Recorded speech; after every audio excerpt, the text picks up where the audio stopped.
Okay, I'm going to start the engine in a normal idle speed, which I set about 1000 RPM, and then it stops straight away. It starts immediately, stops straight away. Now I'm going to even accelerate a little bit further and start the engine, and it will run okay. Run okay. And if I bring down the RPM slowly, listen, it stalls. I'm bringing it down slowly.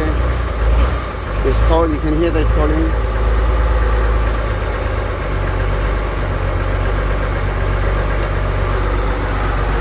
And it's okay.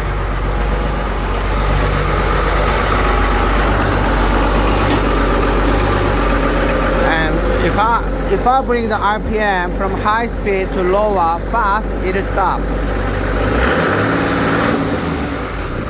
See, it stops. If I just bring it up high speed, high RPM, and bring it down, it stops. It only runs, I managed to run it if I bring the RPM very slowly. Yep.